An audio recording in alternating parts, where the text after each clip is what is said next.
Welcome back to Week 3 of the Liberty Accelerator Center of Gravity coursework. This session is also a bonus to the Liberty Lap from Week 0 to give interested spouses and service members a sneak peek into the course and deliver to them what I consider to be the most important week and, dare I say, most important day of the entire course. It's been a great few weeks so far, and I've enjoyed getting to know you all. You're asking great questions, and the participation of this cohort is simply the best to date. So, we're diving right into today's topic, external unknowns. Service members volunteered for the military and therefore took an oath. The officer oath of office and the oath of enlistment to the Constitution of the United States, which safekeeps the ideals laid out in the Declaration of Independence. They were the same until around the Civil War, then changed slightly, becoming one for the enlisted ranks and another for officers.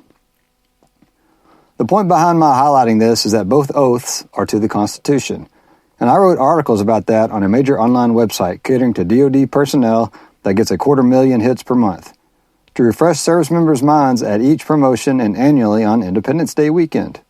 The reason I encourage revisiting these documents is as we grow and learn, the meanings and our understanding of words change. So we must revisit content to grab a better understanding as we gain knowledge and eventually wisdom.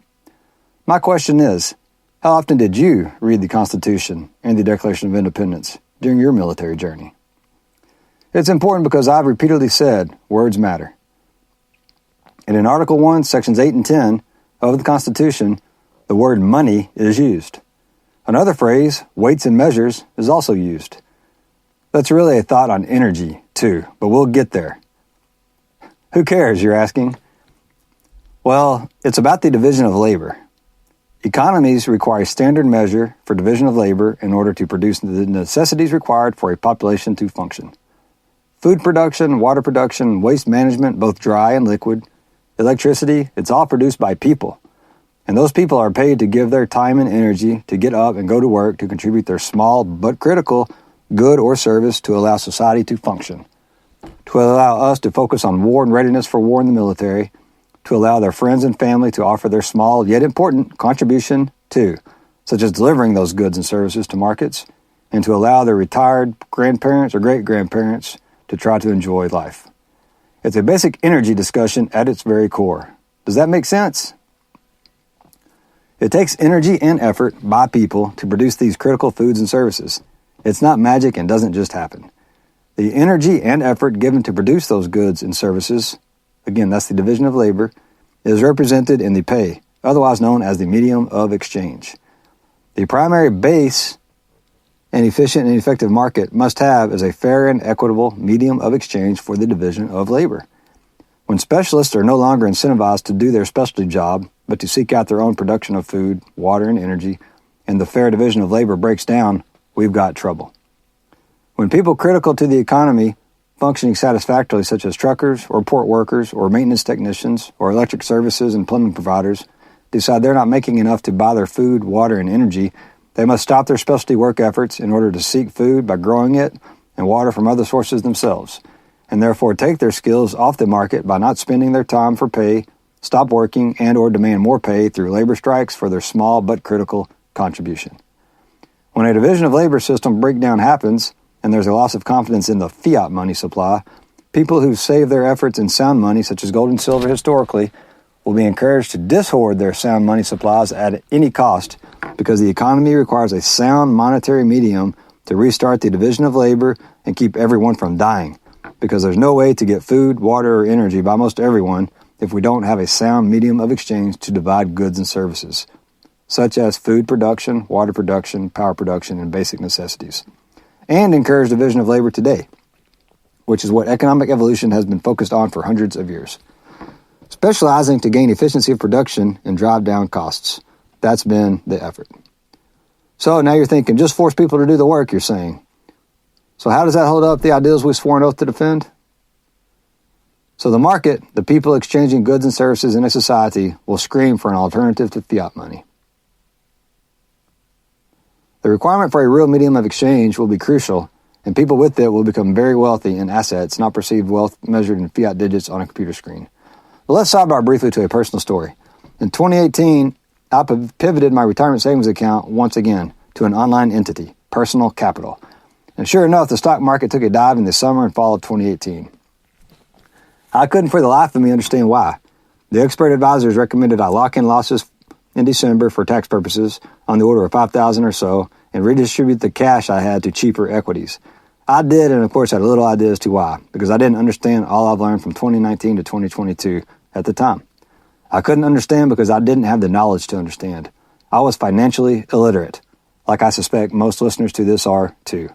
Now bear with me because I know you're upset that I said that, but my financial literacy didn't come until some serious self-education in 2020 and 2021, 18 months worth of study in books, podcasts, documentaries, and more. Hundreds of hours spent trying to figure out just what was going on at 40 years old. It comes down to words and our understanding and use of them. So you are supposed to bring a dollar bill with you tonight. Hold it up and show it to me. Everyone have it? Okay, look at the front. What words do you see? Read them off or type them in. Shout it out. What are the words? Tell me, what did I refer to that thing you're holding as when we began? What did I call it? A dollar bill, right? Do you see the word bill anywhere on that paper? Take a look. Nope. What do you see? Turn it over on the front and look at the top. What do you see? Right, note. And in front of the word note, what do you see? That's right, Federal Reserve. Federal Reserve note. What is that? Do you know? Type it in the comments. Okay, before we go further, let's back out a bit. And recall this week is about highlighting your external unknowns. So stick with me, especially if any of this is new and unknown to you before today. It was all new to me too, and it took me a few weeks to wrap my head around having been duped my entire life. Who's got retirement savings accounts and using the 60-40 split for risk management? What's the 40% side again? Type it in the comments. Right, bonds. That's right. Bonds are a debt instrument of longer duration. Know what shorter duration debt instruments are? Take a guess. Yeah, that's right. Notes. Yep, and bills too. That's right. Bills are the shortest debt instrument maturing months out to a year, 2 years max. Recall, we started this part of the discussion referring incorrectly to a dollar bill. There are debt instruments called treasury bills you can buy to store savings in too, but not dollar bills. Notes are debt instruments maturing in 2 to 10 years. That's the Federal Reserve note you're holding now. And bonds are debt instruments maturing in 10 years or more. What drives the price of bonds, notes, and bills? Do you know?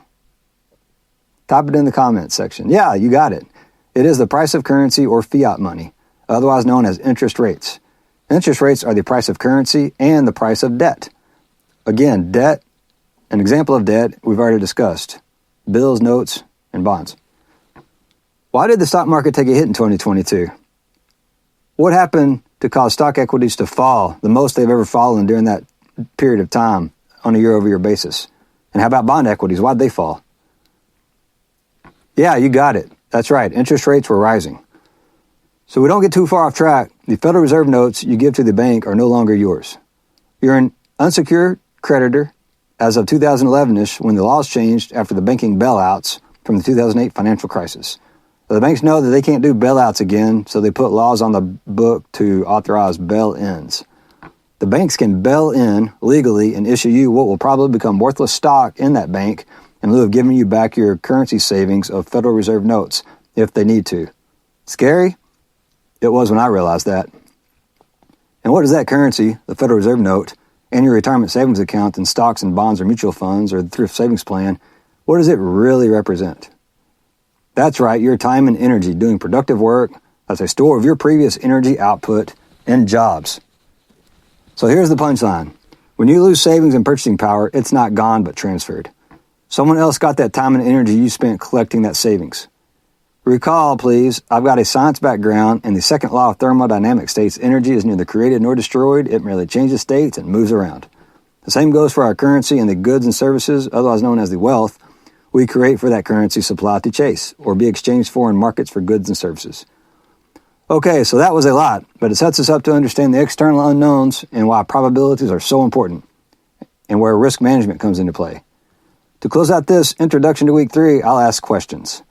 It's said that people typically do business with people they know, like, and trust. The KLT trifecta, so to speak. Who do you know in the retirement savings management team safekeeping your stored time and energy? Do you like them? Do you trust them? If you don't know them, how can you trust them? Okay, so I started today off by asking about the oath to the Constitution. And I tipped you off to a serious domestic threat that isn't national, but local, as in staring you in the face right under your nose inside your very home.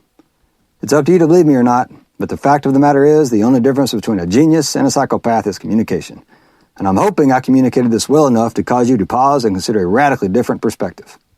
Today's discussion about the currency supply is one of many external unknowns you're likely unaware of.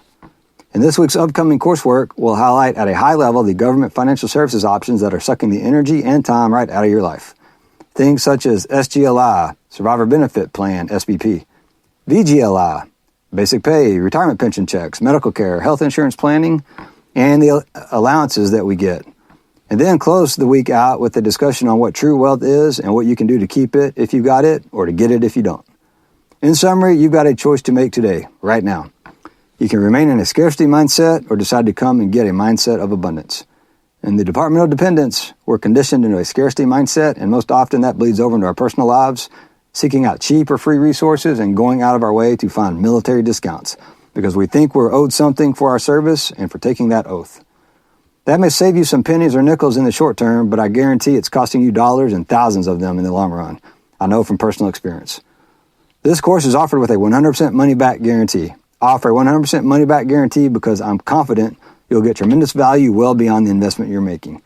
Additionally, if you had passed on previous opportunity, you missed your chance to get the course at as low a cost as possible, and you missed your chance to lock in your personal cost rates for my personal consultation strategy sessions, available after graduating from the 6-week course. That's right, you lock in your one-on-one rate calculations as soon as you purchase this course. So long as you finish it and don't take the refund and join the community as a Liberty Lion at a very affordable monthly rate, which is actually offset too, if you're actively scheduling strategy sessions. Lock in your costs and rates now. Prices are going nowhere but up. I guarantee it. You've got nothing to lose and everything to gain. To your liberty, come and take it. Now. There's no other way to efficiently and effectively prepare for your inevitable transition out of uniformed, uninformed service and the necessary transformation that is required to reenter society as a happy, healthy, and wealthy citizen after years or decades of service to a grateful nation. So, we'll see you at the next waypoint. Hit the turbocharger because we're about to get airborne and engage the afterburner.